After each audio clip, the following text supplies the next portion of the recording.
Hi, everyone. Pastor Galen, lead pastor at Shine Hills Church. Thank you so much for joining us on this podcast. We hope that these podcasts will be a real encouragement to you on your spiritual journey. You can also connect with Shine Hills at shinehills.org. Hope you enjoy the program. Across the street and around the world, Shine Hills. Hello again, everybody, and welcome to the podcast. Nathan, welcome. We're going to continue on today, and here's a topic. So I saw you the other day, and I think Daz Boggs, right? So Right, coffee shop. They're in the coffee shop, and you introduced me to someone running for office. I don't remember this person's name, but. So do you still connect with people? How does this work? This time of year, especially as the filing period is just about over, but as it's continuing on, over the last 3 weeks, I have met with multiple people multiple times. So are they seeking you out for advice on how to run or that kind of a thing? Or it's been an honor to do that. But yes, and so in some cases, you'll have two really good people running potentially that might run in the same district. And what would be better is if you could talk to them both about one supporting the other so that they don't split the vote or just talking to them about what is their motive, what's their cause, why are they so interested in this race? And oftentimes you can tell whether a person is in it for themselves or they really have a sense of mission and understand that they are going to be a public servant. And so I constantly bring that up. So are you asking questions to kind of flesh that out a little? Or, well, this last occasion, do you kind of know before you meet them? I'll kind of know, but you never really know until you know. And so this last occasion, there were two individuals, and I had asked one to ask the other questions about it was, and we're really just trying to set that up. And then because both of them are still so very new in all of that, one of them would pose a question to the other, and then they would both turn to me to see how I would respond, and then take notes on that. And so it was an opportunity both to give instruction, but also to maybe guide them toward what's going to be best for that district. Yeah, boy, there is a lot I can't even imagine. I mean, that whole political world is. I'm glad there are Christians and good conservative people running in those places. I mean, obviously they're connecting with you because they want to know how do you answer this kind of argument or this kind of maybe pushback of some kind. Well, okay, so I've always had this question. Lots of times you'll hear, election, I'm paying attention, and okay, here's a person I'm kind of dialed in on, and my wife, we kind of compare notes. We always do, and we kind of say, this seems like this was a good one. And so, okay, so you're kind of running with this person, whatever office they might be running for. And then when they get into office, it's as if it's like, this is a whole different person, or maybe they're the same person, but for whatever reason, they've changed their view. What happens from the time they're running till, do you see this? I do. I do. Is there extra pressure? Is there peer pressure? What happens? Well, I've heard a lot of people talk about this in the past, but now having actually experienced it myself, I will say what I've been able to see is that most people, when they run for political office, they don't actually know what they believe. And so as a result, they'll say a thing, but then when they get involved in the actual challenge of holding public office, they'll hear good arguments, and all of a sudden it looks like they're going one way, and then they'll hear another argument. It looks like they're going that way, and it's not necessarily. Sometimes with most people, I think, especially at the beginning, it's not that they're bad people. They hear persuasive arguments, but they sound persuasive because beforehand they've never really wrestled with what is truth. So do you think that people, when they run, are they running on like one issue? Are they kind of one or two issue kind of a person? And then when they get into the other ones, they don't really, it's like, gosh, I've never really thought about those things. Right. And they're kind of making their opinions there. Right. Or what do you think? Sometimes, yeah. So no one can go to can be elected to any office and know everything about everything. No question. Right. When I first was elected to office, I didn't know everything about, for instance, something called special districts. And those are taxing entities. They're all over the state of Wyoming. Very important to know what that is. But I had an idea of what it was, but I didn't know all the nuances. Or when it comes to, for instance, sage grouse. They didn't teach me about sage grouse in seminary. Okay. Yeah, right. or when it comes to energy policy or all those different things. Yeah, right. You first of all have to recognize you can't be an expert on everything. Right. So rather than try to be an expert on every single thing, I think the deeper question is, how do you make your decisions? What is your starting place? What is your moral norm? Where do you begin? And you'll find people that may not know everything about every single policy out there, but they definitely know what right from wrong looks like. Wow. Now, and that's where the big problem comes in the United States of America today. There are plenty of people that don't even believe that there is right and wrong. They don't believe in moral norms. There is no truth. Their truth is just what you feel that moment. Yeah. And so you take someone like that, put them in public policy, Oh my. and pretty soon they'll be drifting along with every wind of teaching out there. Yeah. And it's going to be pretty Well, bad. and then, I know what happens too is they get a lot of emotional type of settings where people say that this has happened to them, and so your heart goes out and you're broken for them, and you kind of become a champion for Right. them, and you get in their corner. Right. And it's probably good to have a champion for them, but it's like for public policy that may not be the best. That's right. It's hard to separate those Right. things out. There's a story from kind of early American history. Davey Crockett was a congressman from Tennessee. And he was a legend, definitely in his own time. And he's still a legend to us today. Of course, he famously died at the Battle of the Alamo. Yeah, right. But Davy Crockett, when he was a congressman from Tennessee, used to tell this story. In his second campaign, he went back home and he asked a man if the guy, he was riding along on his horse on along a field, and there was a man plowing, and the man stopped on his plow, and Davy Crockett said something like, "Love to have your vote again this year." And the man said, "Sir, I like you a lot, but I cannot vote for you." And Crockett got off his horse and he said, "Please talk to me. Tell me why." And he said, "Sir, your morals, your belief systems, you don't actually live up to them." And Crockett said, "I've done everything I possibly can to do that." And he said, "Let me tell you a story." He said, "Last year, there was a person who lost her husband in some way. I forget how it was. And now the federal government didn't have the authority to give her money, but you voted for money, not out of your own pocket, but you voted money out of the federal resources to give to an individual in the nation. Can you imagine if you did that over and over and over again? Not only that, that power is not found in the Constitution. You went, and because of peer pressure, you voted on something that you shouldn't have, and I question your morals Moral now." integrity, yeah. Davy Crockett went back. He said, "Sir, thank you very much for bringing that to my attention and the basis of your thinking." And he went back and fixed it in the next congressional term. Is that right? Wow.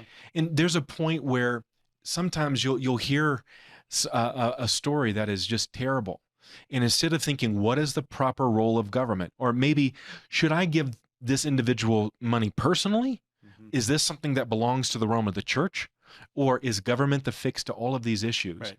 That sometimes it gets lost in the debate. Well, and I think that's some of my bigger frustration, because you have people that seem conservative, they seem small government, they seem like they're going to, or limited government and those kind of things.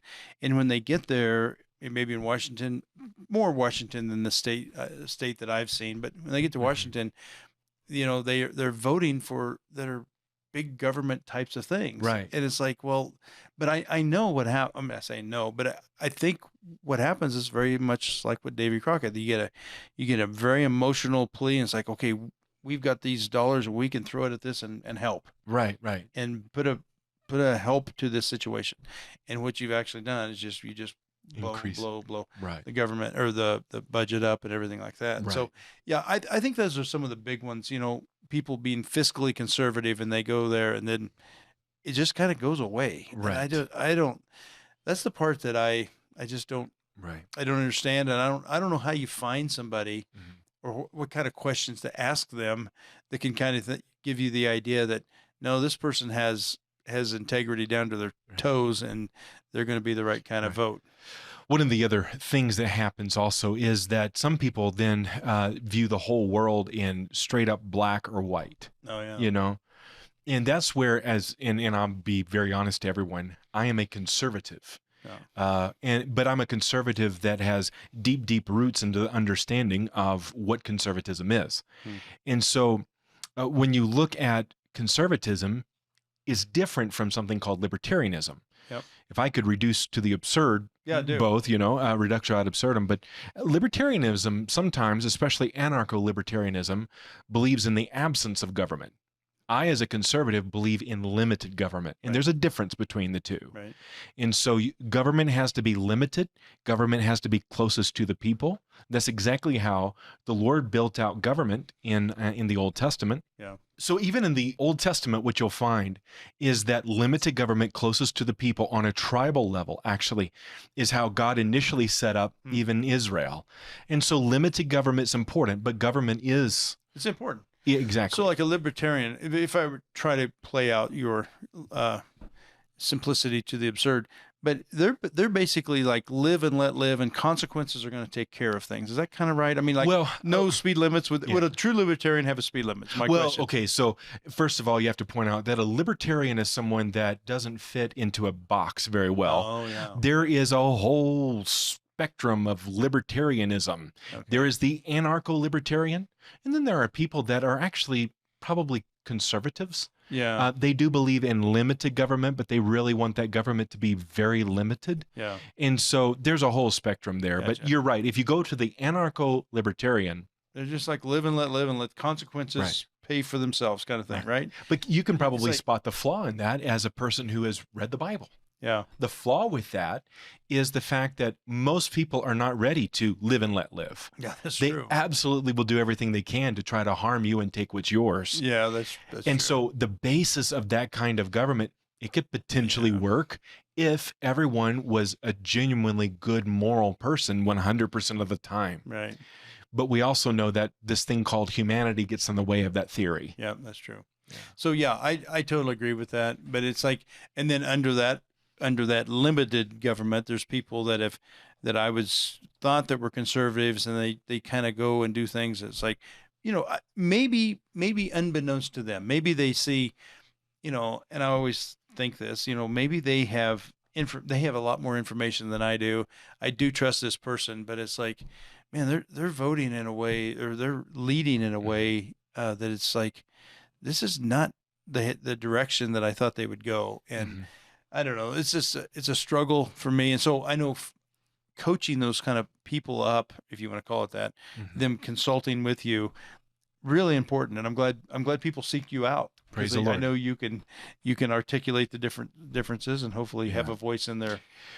Even if they get elected, you have a voice. Well, praise the Lord for that, and that's really why we're looking for statesmen, and that's what we call our education program, Statemen Academy. Yeah. Through our foundation, and but it's to try to train up good men and women who know right from wrong, and who are statesmen about it. So you don't use truth as just a weapon to bludgeon people with. Right. You try to lead them with truth and help them understand the situation. Right. The other thing too, a statesman takes in the complexity. Because a lot of these issues are very complex. And so you'll find people that will shout from either side, talking about the blackest of black or the whitest of white in an issue. When you look at it, there is some complexity. And so that's why what we look for, and now I'm going even past the New Testament, but back to Plato.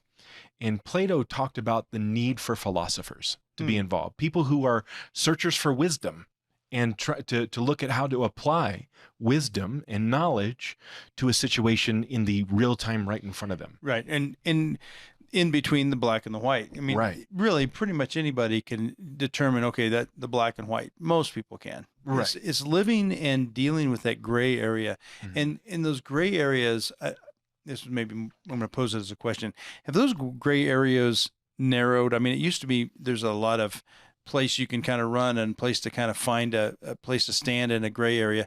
Now it seems like it's really, really narrow, really difficult to maneuver some of these gray areas. Do you see that to be true? Well, okay, I get where you're saying, but I think that it actually is, truth is still truth, and falsehood is still falsehood.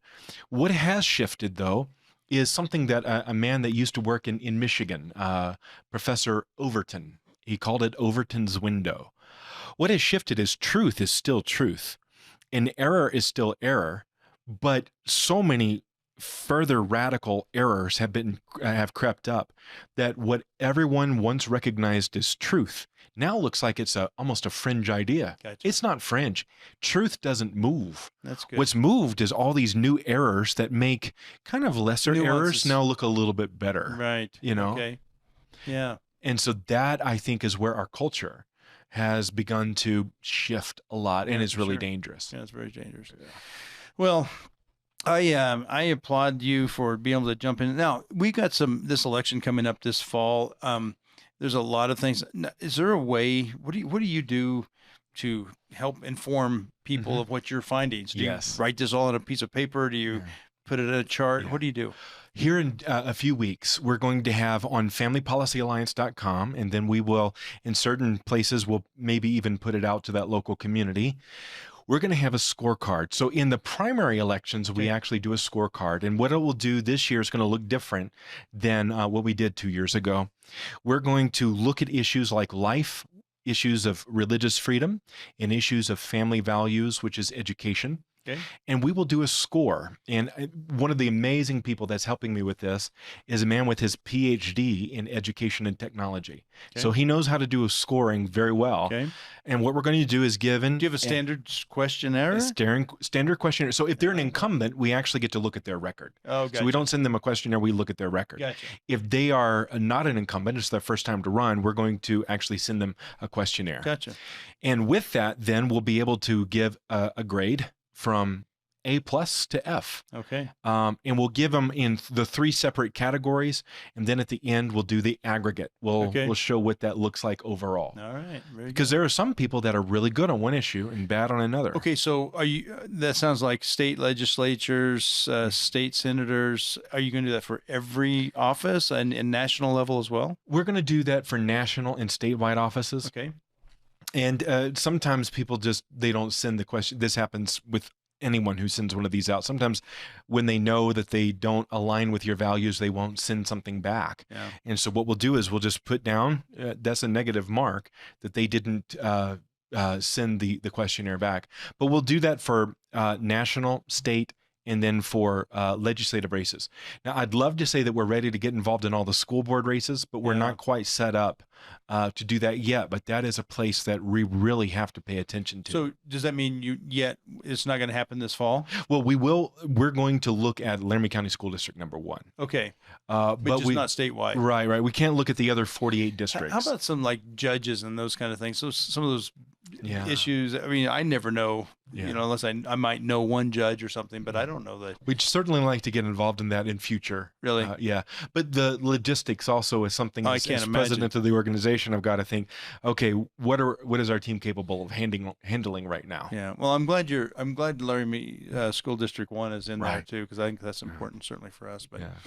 well, great. Hey, thanks for stopping in Yeah, again. it's good to be here, You brother. got your jacket on. You got a big yeah. meeting. You got to meet with some. Yeah, I had meetings starting at 7 o'clock this morning, and I have a big one tonight, and 3 or so in between. Yeah. But it was good to actually sit with a pastor and talk about things from a biblical Well, worldview. yeah, no, I Enjoy it. appreciate you coming in here. And Amen. I'm going to go to a graduation. Our seniors from Shine Hills Church are going to have a big function tonight, so we're going that's to go. good. Going to go spend some time with them, and really excited for I think we have 8 or about 10 seniors graduating Tremendous. out of here. So That's some great. kids that have grown up through the church, and actually one is a staff kid that's been here for he's been involved in everything here. So it's kind of neat to see him. Well, actually, 2 staff kids that are grown up through the church, and they're very involved. And I have high hopes for these 2 young men. They're That's wonderful great. kids. So anyway, well, thank you so much for being here, and thank you for being here. And as always, be strong and very courageous. God bless you all.